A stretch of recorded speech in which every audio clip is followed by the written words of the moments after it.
A sea of crisp uniforms stands at attention. The nation's future Army officers, West Point's graduating class, await words that will shape their careers. But instead of a solemn display of unity, controversy erupts. As President Donald Trump steps up to the podium, a bright red MAGA hat sits atop his head, dominating the stage and headlines around the world. The applause is hesitant. Cameras flash. For a moment, the divide between military tradition and political theater has never looked so stark. Why did a simple hat cause such an uproar? What does it mean for America, and for the very idea of an apolitical military in a fractious age? Today, we pull back the curtain on a story that goes far beyond one commencement speech. This is a tale of power, principle, and the invisible battle for the soul of the U.S. military. Stay with us, because the answer is more complicated and alarming than you might think. To understand why President Trump's MAGA hat at West Point sent shockwaves through the country, we need to go back to the very origins of military tradition in America. Since its founding, the United States has prided itself on a military that stays above the political fray. The principle is clear. The armed forces serve the nation, its constitution, not any single leader or party. For over 2 centuries, this ethos has been woven into every ceremony and code at West Point and beyond. At graduations, newly minted officers are told they're now guardians of national security, obligated to defend all Americans, regardless of politics. It's a message reinforced by protocol. No campaign slogans, no party colors, no partisan displays allowed. Why is this apolitical image so crucial? Let's start with trust. When the American public sees the military as neutral, they're more likely to support its missions and honor its sacrifices. That trust, say military historians, is the bedrock of effective national defense. The intrusion of partisan politics into military ceremonies risks undermining the apolitical image crucial for military effectiveness and public trust, warns Peter Feaver, a political scientist at Duke University. Think back to iconic moments like D-Day or the fall of the Berlin Wall. In each, the military stood not for a president or a party, but for the nation's collective ideals. It's a powerful symbol and a fragile one. So what happened at West Point in May 2025? This year's graduation began like any other. Pomp, pageantry, the brass band echoing across the parade ground. But as President Trump strode on stage, the temperature changed. All eyes focused not on his words, but his headwear.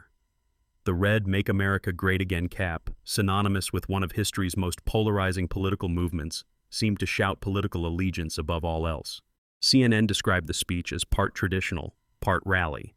Eyewitnesses noticed the crowd's unease. Some alumni took to social media in disbelief. Our president is currently delivering the commencement address at West Point while wearing a MAGA hat and talking about his great campaign victory and various fantastic accomplishments. WTAF, wrote journalist David Bernstein. Podcasters, military veterans, and even minor league baseball team owners weighed in. This is deeply disgusting, posted Fred Wellman, a veteran, wearing his pathetic campaign hat to the West Point graduation. Others saw the moment as a symptom of a deeper problem. The only difference between a MAGA hat and KKK hood is that the KKK were ashamed to show their faces, economist Patrick Chovanec said, highlighting the emotional charge the hat carries in today's America. The controversy quickly escalated beyond social media. News outlets like the Mirror US, CBS News, and the New York Times verified the authenticity of the images, confirming that the president had indeed brought campaign attire into a sacred military space. But the outcry wasn't just about propriety, it was about precedent. Never before had a sitting president so blatantly merged political branding with the military's most hallowed traditions, and the shockwaves spread far beyond the parade ground. Why does this moment matter? The U.S. military has always operated under the principle of civilian control, meaning elected leaders ultimately call the shots. But there is a difference between civilian oversight and using the military as a political stage. That line, experts say, can't be crossed without consequences. Rosa Brooks, a law professor at Georgetown and former Pentagon official, put it bluntly. While the First Amendment protects free speech, military institutions have legitimate reasons to regulate political expression to maintain order and neutrality. Trump's defenders argue that he was simply exercising free speech, using a personal trademark to inspire the troops. Why shouldn't the president bring his message to those who serve, supporters ask. But critics warn that the military's reputation for neutrality, the thing that sets it apart from the chaos of politics, is now under assault. Lawrence Korb, a former Assistant Secretary of Defense at the Center for American Progress, sees a bigger pattern at work. Trump's actions represent a worrying trend of politicizing the military, potentially affecting recruitment and morale. Recruitment is already a serious challenge for the U.S. Armed Forces. With trust in institutions at historic lows, the military can't afford to alienate potential recruits or the families who support them. Would you send your child into service if you thought the military had become just another tool of partisan politics? The Department of Defense rushed to clarify its own policies on political activities. In a special release, it reinforced the long-standing rule: military events must not be used for partisan purposes. Yet the rulebook could do little to contain the media firestorm. For many observers, this wasn't just about a hat, but a breaking point in the delicate balance between military culture and the ever-rising tide of partisanship. Lindsay Cohn, professor of national security affairs at the Naval War College, cautions, "It's essential to differentiate between individual political views and actions that explicitly endorse a political agenda during official military events." Let's pause for a moment. Can you imagine being a cadet that day? You've worked for years, sacrificed sleep, endured grueling drills, only for your graduation to become ground zero for America's culture war. Some faculty at the academy reportedly filed formal complaints. Alumni groups convened emergency meetings. A wave of editorials asked if the nation's most prestigious military academy had just become another political football. How did we get here? Throughout West Point's storied history, political tensions have occasionally surfaced. During the Vietnam War, anti-war protests rattled academy life. In the post-9/11 era, debates over military policy flickered on campus. But as Todd Ozier, West Point graduate and military historian, reminds us, overt displays of partisanship remain relatively rare. This incident, however, feels different. The MAGA hat is more than a campaign symbol. It's become a lightning rod for everything America argues about: identity, race, national destiny. To wear it at a military event is to send a message, intentionally or not, about who belongs and who does not. Meanwhile, the public fallout has been fierce. Polls conducted in the wake of the event show a dip in confidence in the military's neutrality. Parents on military family forums wonder aloud, will the military now expect ideological loyalty tests? Will promotions go to the most loyal rather than the most qualified? Political scientists warn of a long-term crisis. The incident highlights the delicate balance between civilian control of the military and maintaining the military's independence from political influence, notes Heidi Urban, military analyst with the Council on Foreign Relations. In Washington, lawmakers call for hearings. Some demand stricter enforcement of nonpartisan protocols at all military ceremonies. Meanwhile, activists threaten lawsuits. The West Point Alumni Association finds itself pressured from both left and right as donors threaten to pull support over the controversy. All this raises a haunting gut-level question. If the military loses its reputation for neutrality, what happens next? Can America's armed forces survive if they become just another partisan battleground? And as new classes prepare to enter West Point, with the world watching, will the hat incident prove to be a turning point or just a sign of deeper trouble to come? As the dust settles, the nation's most trusted institution stands at a crossroads. The stakes couldn't be higher, and the next moves will shape not only the military, but the very fabric of American democracy. But what steps will West Point, the Department of Defense, and national leaders take next? Who will set the standard for the new era of military and political boundaries? The answers, controversial, surprising, and maybe even hopeful, are coming up. As the controversy over President Trump's MAGA hat at West Point ripples across the nation, the incident is already reshaping the landscape of America's relationship with its military. The shockwaves have just begun, and the future is anything but settled. What happens next could redefine the cornerstones of military tradition, civilian oversight, and trust in our armed forces for a generation to come. What does this single iconic moment portend for the future? Will this breach of tradition merely fade into the history books as a scandalous footnote, or is it the beginning of a broader transformation in civil-military relations? Across Capitol Hill and the Pentagon, tension is palpable. Behind closed doors, senior military leaders debate how best to respond. Should they issue a public reaffirmation of the military's apolitical stance? Should new policies be put in place to strictly limit political symbols at official events? Some argue that silence will only deepen the crisis, while others fear any public rebuke could further politicize the issue and spark backlash from a divided public.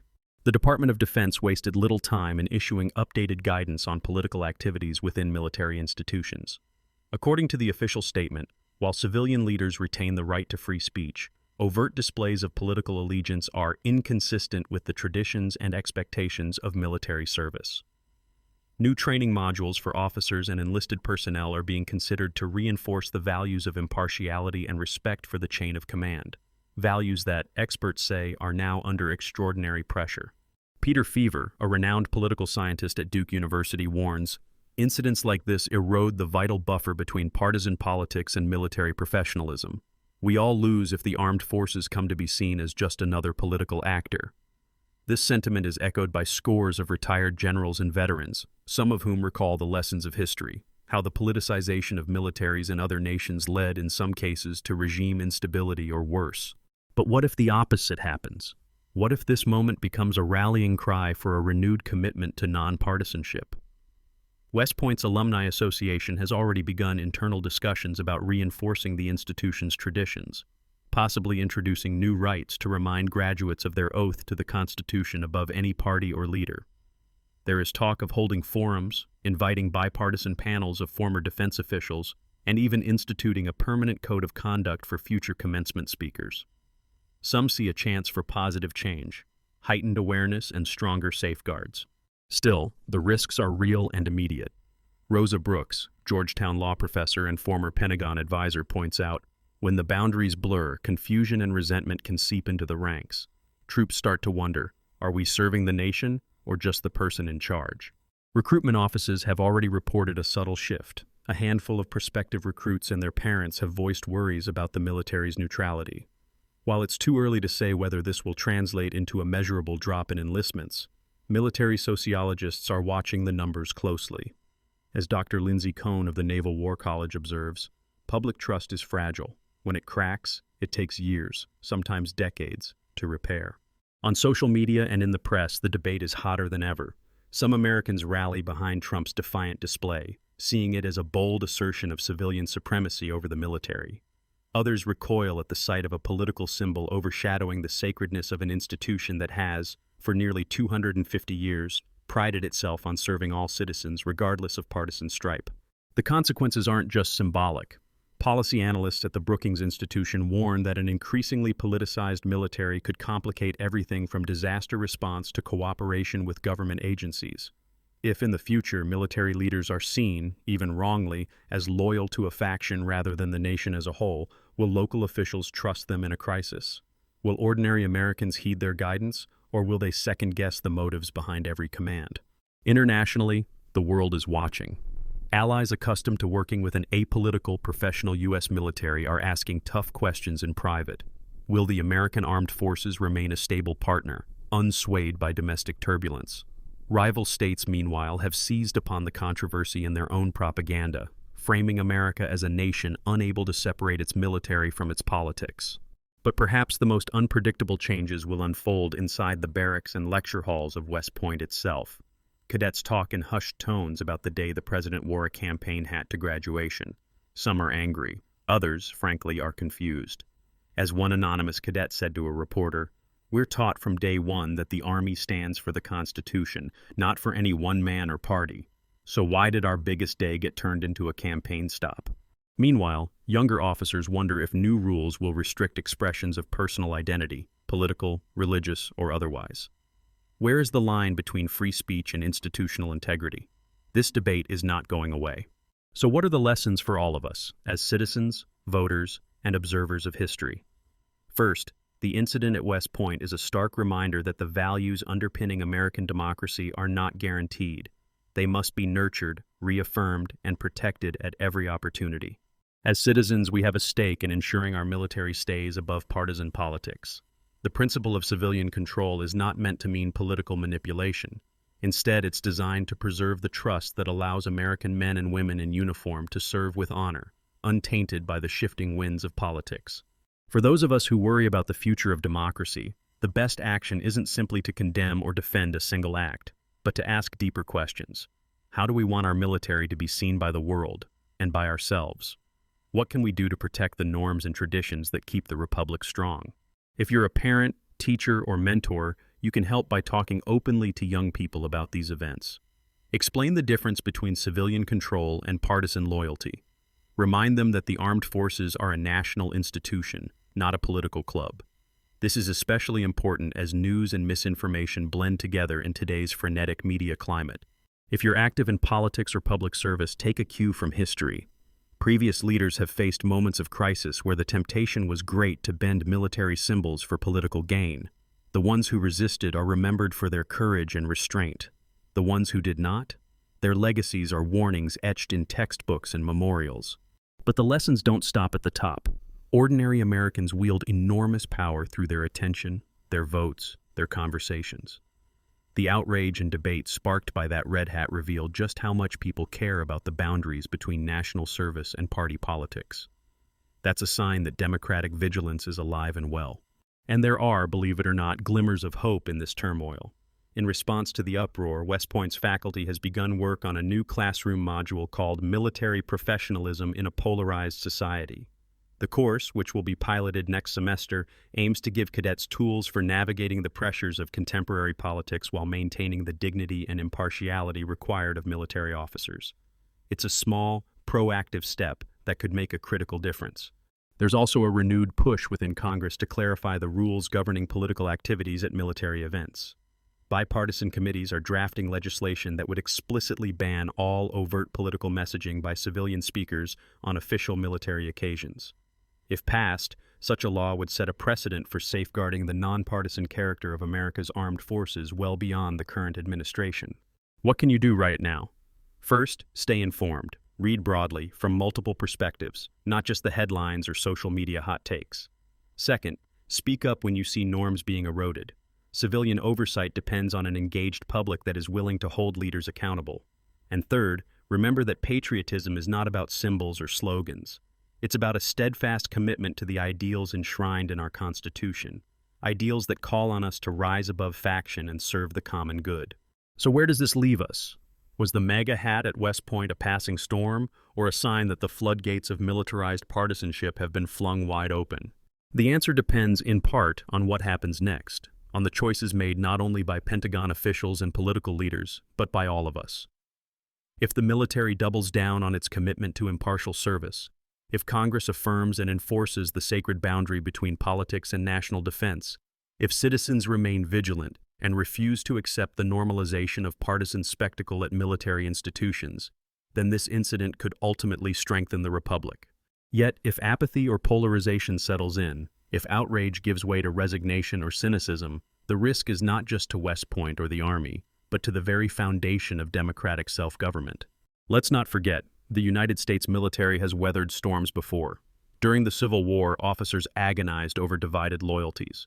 During the Vietnam era, generals wrestled with public disillusionment and internal dissent. Each time the armed services emerged, battered perhaps, but reaffirmed in their core mission, to serve the nation, not any party or personality. So here's the real takeaway. Democracy demands constant attention, and the line between healthy civilian oversight and toxic partisanship is thinner than most realize. The West Point incident is a wake-up call, a signal that in turbulent times we must be especially vigilant about the symbols and actions that bind us together or pull us apart. And here's a secret fact you might not have heard.